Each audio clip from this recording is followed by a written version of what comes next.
Hello, everybody. This is Dr. Shalona McFarland here in the Philippines.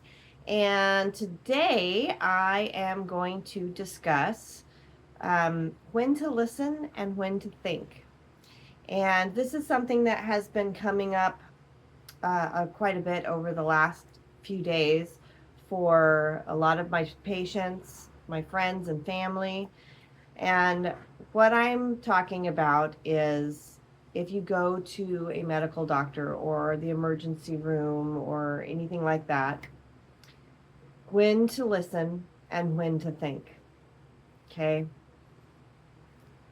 Obviously, when you're in dire straits and you're not feeling your best, you want to potentially listen to whatever the doc is telling you. However, if they're not listening to you in the first place, maybe they're not ones you should listen to either, because that is a mutual respect. And when the doctors come in and they already know everything, when they know nothing about the situation, about you, about what's going on in your life, then they're not being a good doctor. Part of being a doctor is being a good investigator and looking at what is really going down. Yeah, you've got these symptoms, but do they really mean what I think they're meaning in my brain? Or are they meaning one of these other bazillion things that it could be? So you have to be able to differentially diagnose and then determine which one of those differential diagnoses is the correct one.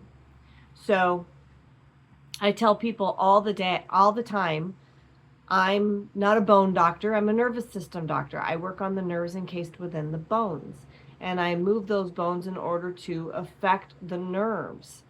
And if you're not paying attention to where those nerves go or where they come from and what they can do in the body, then you're not being a good investigator as a doctor. If you're not listening to what the patient is telling you, you're not being a good investigator as a doctor. So as a patient coming in, you need to be a good investigator as well. Now, obviously there are times when, you have an emergency, something hits, and it's not something you've had time to really think about. But there's other times when you've got something going on, like a blood pressure issue or I don't know, chest pains or arm pains or something. And of course, if you go online and start investigating, you might find out that there's about a dozen different things that can cause left shoulder and arm pain, not just a heart attack. Okay, there's also a gallbladder attack, a gas bubble, anxiety. There's all sorts of different things that can cause these kinds of symptoms.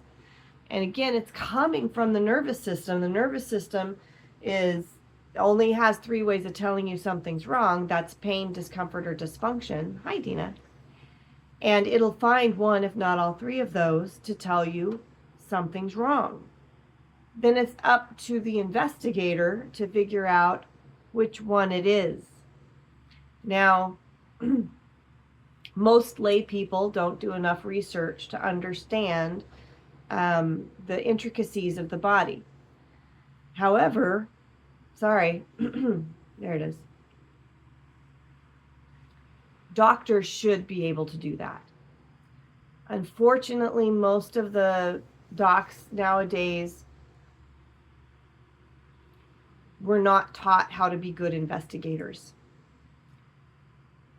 Unfortunately, they were taught how to be good drug dealers.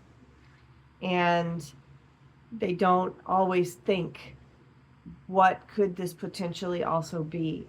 What could be causing this? Gee, is it because they're eating fried food 24/7 for the last 18 years? Do you think that could be a stressor on the body? Yeah, because That's not what we're supposed to eat. Okay? Do you think possibly this could be an anxiety attack because they have a big project coming up in school or at work that's causing these symptoms? Well, you would have to know that, wouldn't you? You would have to be asking those questions.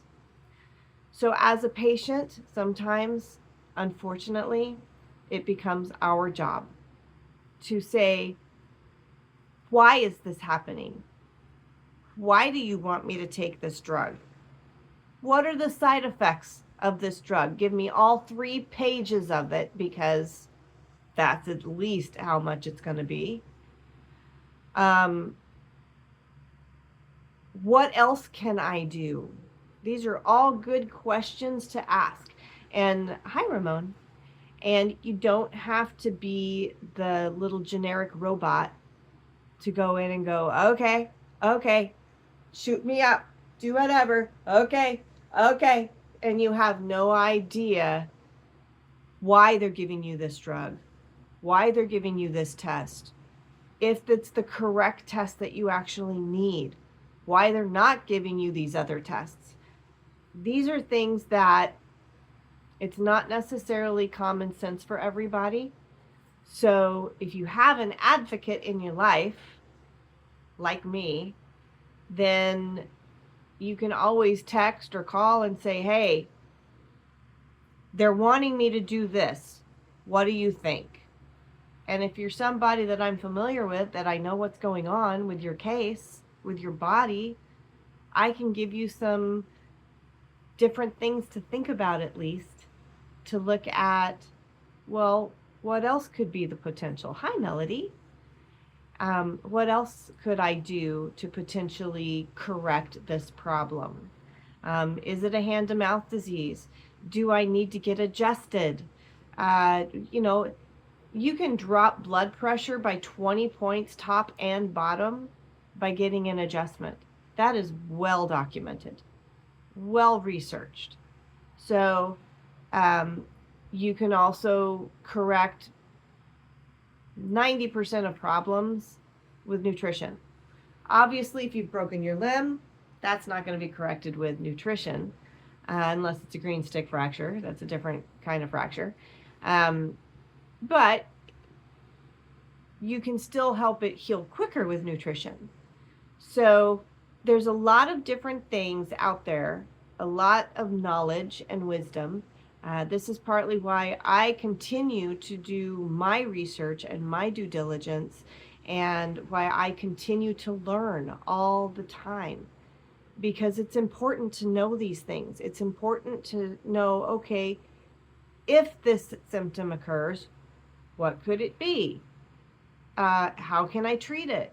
Can I treat it naturally? Are there herbs or supplements or things I can eat that will correct these issues, even down to cancers?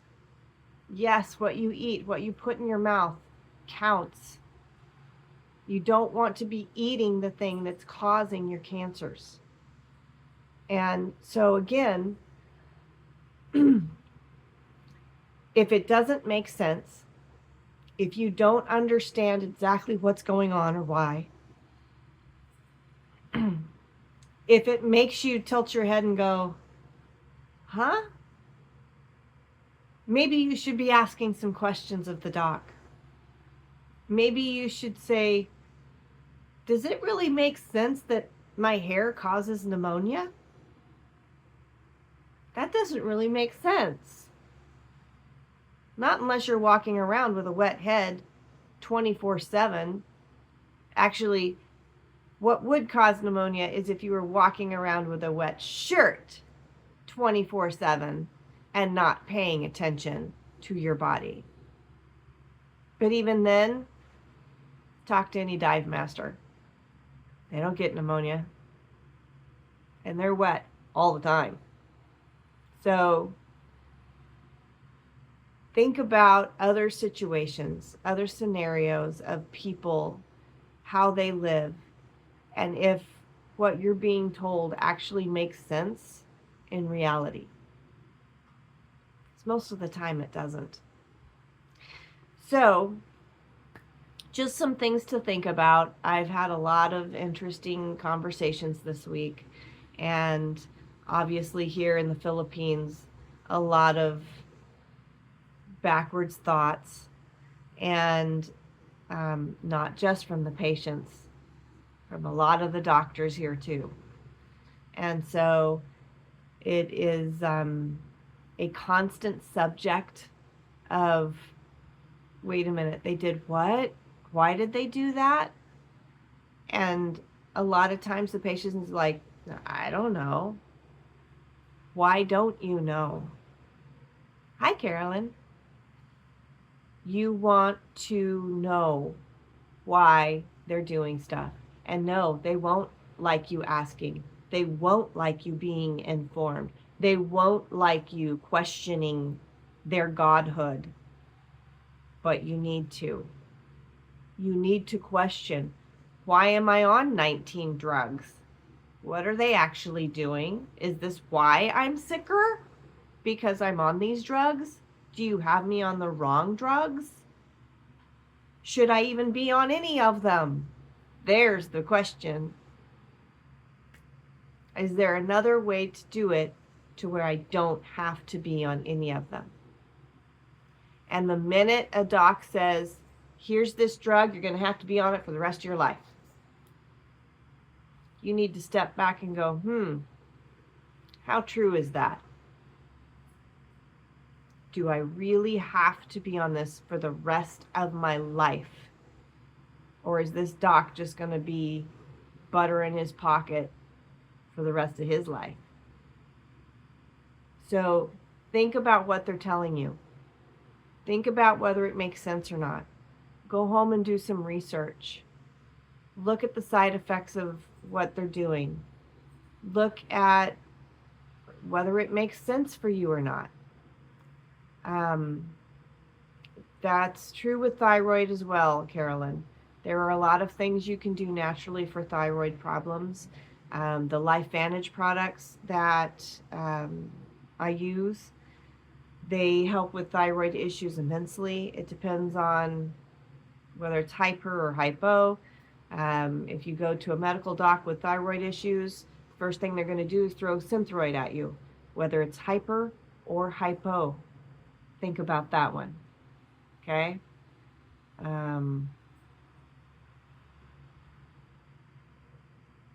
So yeah, there are side effects of being on it. There's side effects of being off of it. And it's something that's a more of a discussion for us to have personally.